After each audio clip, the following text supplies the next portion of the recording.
चोर द्वारा अपने बारे में बताए जाने पर माँ जी ने कहा, हुआ करे यानी होता होगा, प्यासे को पानी तो पिला, पर देख मेरा धर्म मत बिगाड़ियो, लोटे के मुंह से कपड़ा न हटाइयो, यानी लोटे के मुंह पर कपड़ा लगा रहना चाहिए और हाथ रगड़कर धो लीजियो और पानी कपड़े से छानकर भरियो।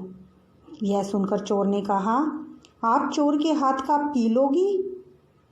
तो दादी ने कहा ना, रगड़कर धो लीजो, सब नाच गाने में लगे हुए हैं, तेरे और भगवान के अलावा मेरे पास कौन है जो मुझे पानी पिलाएगा?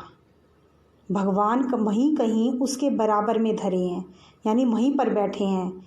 यह सुनकर चोर कुछ ऐसा अकबकाया यानी घबरा गया कि लोटा उठाकर तुरंत पानी के लिए चला गया। पूरी एहतियात के साथ, एहतियात यानी सावधानी के साथ पानी भरकर लोटा तो उसने देखा कि पहरेदार ने उसे पकड़ लिया। कुएं पर देख लिया गया था, क्योंकि पहरेदार ने उसे कुएं पर देख लिया था। तब माँ जी ने लोटे का आधा पानी खुद पीकर बाकी चोर को पिला दिया और कहा, एक लोटे से पानी पीकर अब हम माँ बेटा हो गए हैं। अब बेटा तेरी मर्जी है, चाहे तू चोरी कर चाहे फिर खेती कर। माँ जी के इतना कहने पर अब बेचारा चोर किसी लायक नहीं रह गया था, इसलिए रोमांचक धंधा छोड़ यानी अपनी चोरी छोड़कर वह खेती करने लग गया था। सालों साल यानी कई वर्षों तक वह खेती करता रहा। लेखिका बताती हैं कि जब मैंने उस चोर को देखा तो वह भला मनुष्य लग रहा था और अब बूढ़ा हो चुका था। वह डरा डरा और हैरान सा था। अब आप खानदानी विरासत कहिए, विरासत यानी आदत या संपत्ति की खानदानी आदत कहिए, या लोगों का गुस्सा या प्रकोप या दोष, लोगों का दोष कह सकते हैं आप, कि उन दो सन की बुढ़ियाओं के बीच मैं अच्छी फंसी। सन की बुढ़िया कौन? एक तो नानी और एक परदादी।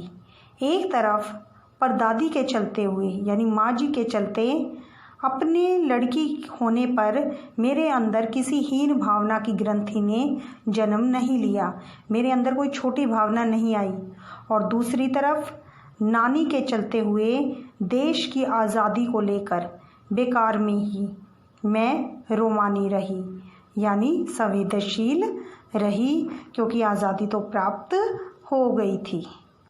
लेखिका ने बताया कि 15 अगस्त 1947 के दिन जब देश को आज़ादी मिली थी, या फिर यूँ कहना चाहिए कि आज़ादी पाने का हमारे भारत में जश्न उत्सव मनाया गया, उस समय दुर्भाग्यपूर्ण मैं बीमार थी। उन दिनों टाइफाइड खासा जानलेवा रोग माना जाता था, इसलिए मेरे तमाम रोने धोने के बावजूद डॉक्टर ने मुझे इंडिया गेट जाकर जश्न में, उत्सव में शिरकत करने की, शामिल करने की इजाज़त नहीं दी थी। चूँकि का अर्थ होता है क्योंकि डॉक्टर अपने नाना के परम मित्र, परम का यानी गहरे मित्र थे, या हम यूँ कह सकते हैं कि वे भी नाना ही थे। इसलिए हमारे पिताजी जो बात बात पर सत्ताधारियों से लड़ते भिड़ते फिरते थे, सत्ताधारी कौन? अंग्रेज़। उस समय भारत में सत्ता जो थी वो अंग्रेज़ों के हाथों में थी, तो जो पिताजी थे वो क्रांतिकारी थे। उस समय जब नाना के मित्र ने मुझे इंडिया गेट जाने से मना कर दिया तो वे चुप्पी साध गए थे।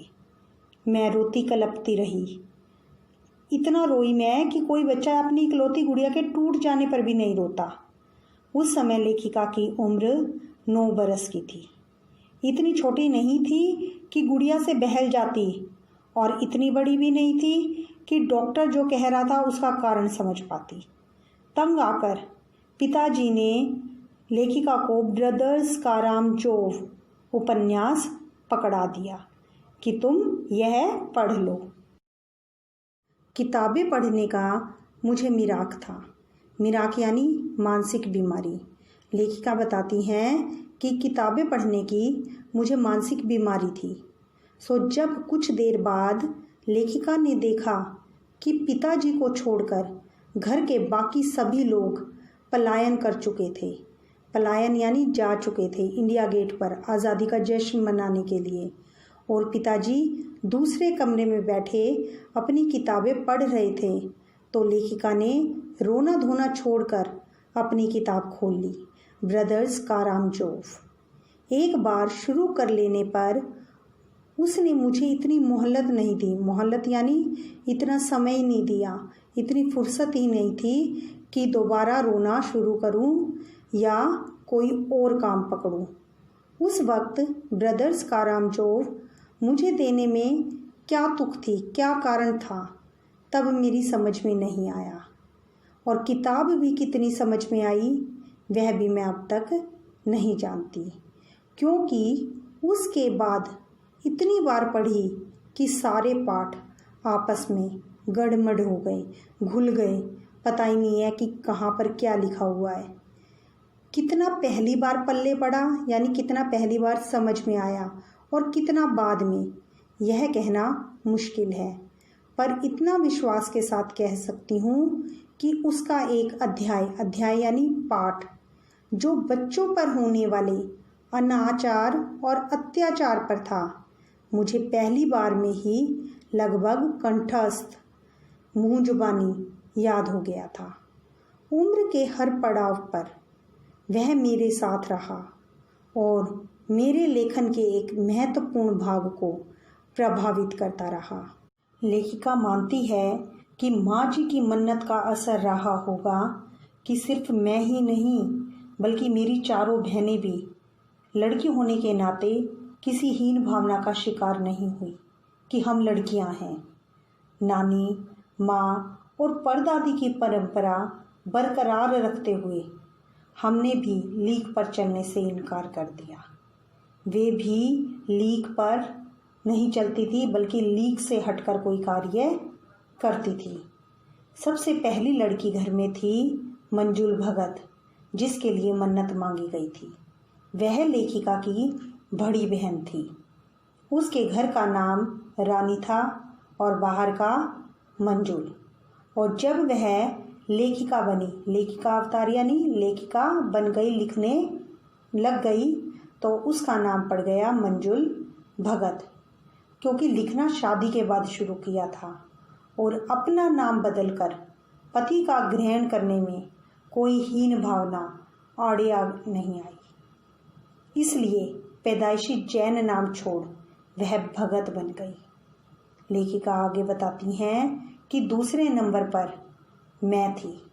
मेरे घर का नाम उमा था और बाहर का मृदुला। मंजुल भगत की तरह लेखिका ने भी शादी के बाद लिखना शुरू किया और लेखिका का नाम चला मृदुला गर्ग। उसने अपने पति के नाम के साथ लगे हुए गर्ग को अपने नाम के साथ जोड़ लिया था। लेखिका बताती हैं कि उन्हें याद है कि जब उन्होंने लिखना शुरू किया था उससे कुछ पहले ही नारीवाद का चलन हुआ था, यानी नारी को महत्व देने संबंधी आंदोलन कुछ समय पहले ही चले थे। शादी के बाद नाम नहीं बदलने का जो रिवाज था वो लेखिका ने ही चलाया था। मन्नू भंडारी का हवाला देकर, मन्नू भंडारी एक प्रसिद्ध लेखिका है। लेखिका बताती हैं कि उनका हवाला देकर हमसे यह पूछा जाता था कि आप लोग इतनी पोंगापंथी का मीनिंग है ढोंगी, घर घुसू यानी रूढ़िवादी क्यों हो, नाम क्यों बदला। हमारे पास इसका कोई ढंग का जवाब नहीं होता था और अब भी नहीं है, पर इतना ज़रूर पता था कि नाम बदलने से आपके व्यक्तित्व को कोई नुकसान नहीं होता। मैंने नहीं देखी ये बात। पूछेगा तो पिताजी से लोग यह भी पूछते थे कि 5 बेटियों से आपका मन नहीं भरा जो हर बेटी के आपने 2-2 नाम रख दिए हैं। मुझसे छोटी बहन का घर का नाम गोरी और बाहर का चित्रा था। वह भी नहीं लिखती थी। उसका कहना था कि वह इसलिए नहीं लिखती क्योंकि घर में कोई पढ़ने वाला भी तो चाहिए। खैर, उसके बाद जब चौथी और 5वीं बेटियां हुई तो पिताजी ने जमाने की बात सुन ली और उनका एक एक नाम ही रखा, रेणु और अचला। 5 बहनों के बाद मेरा एक भाई हुआ जिसका नाम था राजीव। मज़े की बात यह है कि बीच की 2 बहनें ही लेखन से बची रही। अचला और राजीव फिर उसमें जा फंसे। अचला मुझसे 8 साल छोटी है और वक्त के बदलाव की लाज रखते हुए उसे हिंदी को छोड़कर अंग्रेज़ी में लिखना शुरू किया।